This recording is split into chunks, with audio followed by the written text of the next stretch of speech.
राधे राधे भक्तों, बहुत बहुत स्वागत है आपका हमारे चैनल भक्ति का सार में।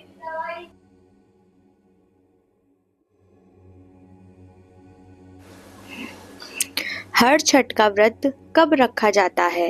भाद्रपद माह के कृष्ण पक्ष की षष्ठी तिथि को हर छठ का व्रत रखा जाता है। इस साल हर छठ, हर षष्ठी या ललही छठ व्रत 14 अगस्त को रखा जाएगा। दरअसल इस साल षष्ठी तिथि सुबह 4:23 पर शुरू हो रही है, इसीलिए उदया तिथि के अनुसार यह व्रत 14 अगस्त को रखा जाएगा। यह व्रत महिलाएं अपनी संतान की लंबी उम्र की कामना के लिए रखती हैं।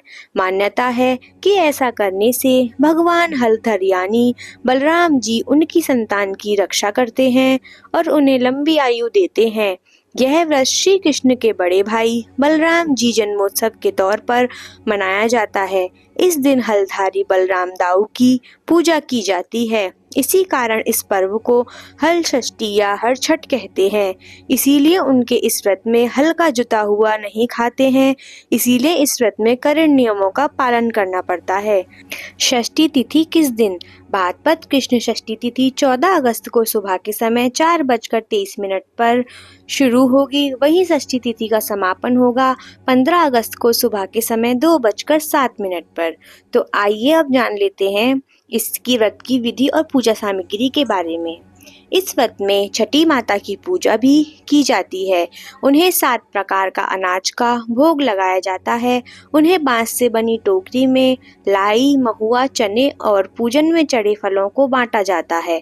इस व्रत में कड़े नियमों का पालन किया जाता है। इसीलिए इस दिन महिलाएं हल से जुती भूमि पर नहीं चलती हैं और ना ही हल से जुता हुआ कुछ खा सकती हैं। इस दिन महुए का आटा, सिंघाड़े का आटा आदि खा सकते हैं। खासकर तालाब में उगी चीजें खा सकते हैं। इस दिन व्रती महिलाएं महुआ पेड़ की डाली का दातुन स्नान कर व्रत रखती हैं।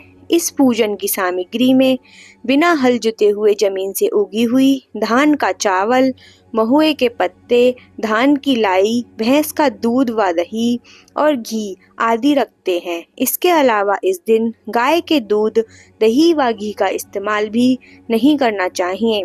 कई जगह आंगन में झरबेरी, पलाश और कासी की टहनी लगाकर पूजा करती हैं। छठ माता पर 7 अनाजों को मिलाकर बनाया हुआ बुआ सतनजा और दही तिन्नी के चावल से भोग लगाया जाता है। इसके बाद व्रत कथा सुनी या पढ़ी जाती है। तो आइए आगे हम इसकी पौराणिक कथा को सुनते हैं।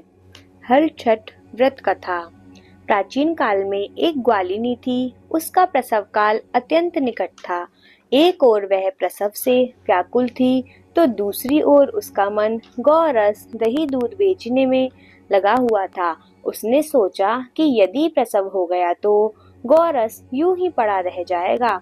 यह सोचकर उसने दूध दही के घड़े सिर पर रखे और बेचने के लिए चल दी।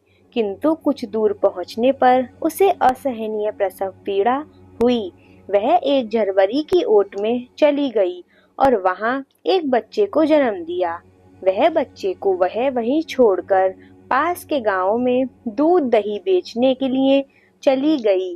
संयोग से उस दिन हल षष्ठी थी। गाय भैंस से मिश्रित दूध को केवल भैंस का दूध बताकर उसने सीधे साधे गांव वालों में बेच दिया। उधर जिस झरबेरी के नीचे उसने बच्चे को छोड़ा था, उसके समीप ही खेत में एक किसान हल जोत रहा था। अचानक उसके बैल भड़क उठे और हल का फल शरीर में घुसने से वह बालक मर गया। इस घटना से किसान बहुत दुखी हुआ, फिर भी उसने हिम्मत और धैर्य से काम लिया। उसने झरबेरी के कांटों से ही बच्चे के चिरे हुए पेट में टांके लगाए और उसे वहीं छोड़कर चला गया। कुछ देर बाद ग्वालिनी दूध बेचकर वहां आ पहुंची। बच्चे की ऐसी दशा देखकर उसे समझते देर नहीं लगी कि यह सब उसके पाप की सजा है। वह सोचने लगी कि यदि मैंने झूठ बोलकर गाय का दूध न बेचा होता, तो गांव की स्त्रियों का धर्म भ्रष्ट न किया होता, तो मेरे बच्चे की यह दशा न होती। अंततः मुझे लौटकर सब बातें गांव वालों को बताकर प्रायश्चित करना चाहिए। ऐसा निश्चय कर उस गांव में पहुंची जहां उसने दूध दही बेच रहा था। वह गली गली घूमकर अपनी करतूत और उसके फलस्वरूप मिले दंड का बखान करने लगी। तब स्त्रियों ने स्वधर्म रक्षार्थ और उस पर रहम खाकर उसे क्षमा कर दिया और आशीर्वाद दिया। बहुत सी स्त्रियां द्वारा आशीर्वाद लेकर जब वह पुनः झरबेरी के नीचे पहुंची तो यह देखकर आश्चर्यचकित रह गई कि वहां उसका पुत्र जीवित अवस्था में पड़ा है। तभी उसने स्वार्थ के लिए झूठ बोलने को ब्रह्म हत्या के समान समझा और कभी भी झूठ न बोलने का प्रण लिया। तो जैसे भगवान ने उसके बच्चे की रक्षा करी, वैसे ही जो हलषष्ठी का व्रत करे भगवान उनके पुत्र पुत्रियों की रक्षा करे। तो यह कहानी यहाँ पर पूरी होती है।